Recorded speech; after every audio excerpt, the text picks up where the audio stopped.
Hi ಅಂಡಿ, ಎಲ್ಲರಿಗೂ ನಮಸ್ಕಾರ. ಎಲ್ಲರೂ ಹೆಂಗಿದ್ದೀರಾ? ಚೆನ್ನಾಗಿದ್ರೆ. ನಮ್ಮ ಕರ್ನಾಟಕ ಅವರು ತುಂಬ ಫೇಮಸ್ ಆಗಿರೋ ಒಂದು ಸ್ವೀಟು ಇವತ್ತು ನಾನು ನಮ್ಮ ವಿಡಿಯೋದಲ್ಲೇ ನಮ್ಮ ಚಾನಲಲ್ಲೇ ನಾನು ಹೇಳ್ತಾ ಇದ್ದೀನಿ, ಶೇರ್ ಮಾಡ್ಕೊತಾ ಇದ್ದೀನಿ.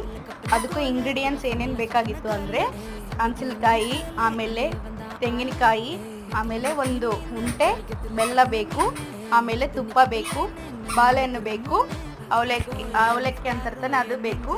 ನನಗೆ ಜಾಸ್ತಿ ಕನ್ನಡ ಮಾತಾಡೋಕ್ಕೆ ಬರಲ್ಲ. ನಾನು ತಪ್ಪುಗ ಮಾತಾಡಿದ್ರೆ ನಾನು ತಪ್ಪು ತಿಳ್ಕೊಬೇಡ್ರಿ ಯಾರು. ಫಸ್ಟ್ ಟೈಮ್ ಮಾತಾಡ್ತಾ ಇದ್ದೀನಿ ಕನ್ನಡದಲ್ಲೇ. ನಮ್ಮ ಯಜಮಾನ್ ಅವರು ಕರ್ನಾಟಕ ಅವರು, ನಾವು ಆಂಧ್ರ, ರಾಯಲಸೀಮಾ, ಕಡಪ ಡಿಸ್ಟ್ರಿಕ್ಟು. ಇವತ್ತು ನಾನು ಈ ಥರ ರೆಸಿಪಿ ತೋರಿಸ್ತಾ ಇದ್ದೀನಿ ನೋಡ್ರಿ. ಎಲ್ಲ ಈ ಥರ ಕಟ್ ಮಾಡ್ಕೊಂಡು ತೆಂಗಿನಕಾಯಿ ಬೆಲ್ಲ ಎಲ್ಲ ತುರುಮ್ಕೊಂಡು ಈ ಥರ ಎಲ್ಲ ಕಲಿಸ್ಕೊಂಡು ಲಾಸ್ಟಲ್ಲಿ ಒಂಚೂರು ತುಪ್ಪ ಹಾಕ್ಕೊಂಡು ಕಲಿಸ್ಕೊಂಡು ತಿಂದರೆ ಸರಿಯಾಗಿರುತ್ತೆ. ಇದು ದೇವ್ರು ಇಷ್ಟಪಡೋ ಅಂಥ ಪ್ರಸಾದ.